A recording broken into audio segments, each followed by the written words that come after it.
নৈহাটিবাসীকে ভুলবার নয়, এখানকার মানুষ তাকে পরিবারের লোক মনে করেন। তবে মায়ের ডাকেই এখানে এসেছি।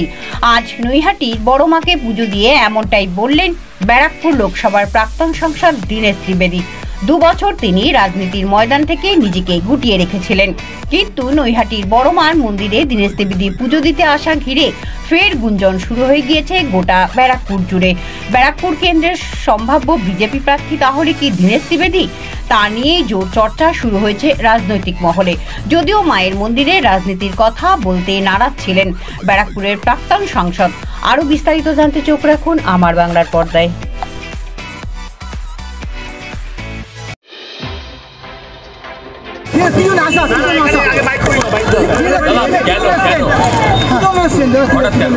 মায়ের মন্দিরে কেন আসে লোকেরা? মায়ের কাছে অনেক কিছু পেয়েছি, মায়ের কাছে আশীর্বাদের জন্য আসে লোকেরা, আর অনেক অনেক কিছু পেয়েছি এখান থেকে। আর এই অঞ্চলের লোকেরা আমাকে অনেক স্নেহ দিয়েছে। আর মার ডাকা না থাকলে আসতে পারি না। মা ডেকেছে, এসছি, আর আশীর্বাদ করেছে। আর সবার জন্যে বাচ্চাদের ভালো পড়াশোনা, ওদের স্বাস্থ্য, সবার উন্নয়ন, এইটাই কামনা করি। লড়া না লড়া, মায়ের মন্দিরের যা মায়ের আশীর্বাদ আছে ওটা যথেষ্ট।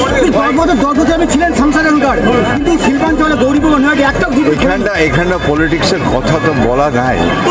এটা সব মায়ের কাছে সব আশীর্বাদ চেয়েছি যে সবার জন্য অ্যাক্রস পলিটিক্যাল পার্টি সবাই ভালো থাকুক, সবাই সুস্থ থাকুক। অনেক অনেক স্নেহ পেয়েছি এই জায়গা থেকে। আমি যত স্নেহ পেয়েছি আমার মনে হচ্ছে আমি বাড়ি ফিরে এসেছি। অনেকদিন আসিনি, আর খুবই ভালো লাগছে। আর মায়ের মন্দিরের আসার পরে আর কিছু বলার দরকার। আমি রাজকারণের জন্য আসিনি, আমার পলিটিক্স অন্য ভাগ, এরা সবাই জানে। মায়ের ডাক এই জায়গাটা আমি কোনোদিন ভুলতে পারবো না।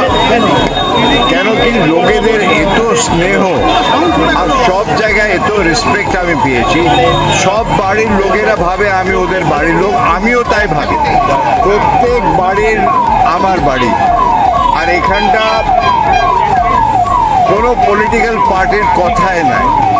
সব পলিটিক্যাল পার্টিও, আমি নাম দিচ্ছি না কারণ, সব পলিটিক্যাল পার্টির লোকেদের আমার বাড়ির লোকের মতন আছে। আর একটাই কামনা করি যে সবাই ভালো থাকে, কাটিং অ্যাক্রস পার্টি লাইন। পুজো দিয়ে মায়ের আশীর্বাদ, মা সব জানে। মায়ের কাছে কিছু নতুন করে চাওয়ার নাই। এখানে আমি যা পেয়েছি এর চেয়ে বেশি আমি কোনোদিন পেতে পারি। সব জিনিস আস্তে আস্তে সব কিছু হওয়া দরকার। এখানটার সবচেয়ে জিনিস চাকরি সবার দরকার, চাষি সব ভালো থাকবে। আর যদি উন্নয়ন হবে, বাচ্চাদের পড়াশোনা, স্বাস্থ্য, আর এই এলাকার নৈহাটি এলাকার তো সবচেয়ে যেখানটা যাই গান বাজনা, এই জায়গা থেকে সব কিছু পেয়েছে। আরম্ভ তো দরকার। আর ওইটা হতে পারে যখন শান্তি ফিরে আসে। সবচেয়ে বেশি দরকার মায়ের আশীর্বাদে শান্তি। যদি শান্তি ফিরে আসে তাহলে সব কিছু ভালো হবে।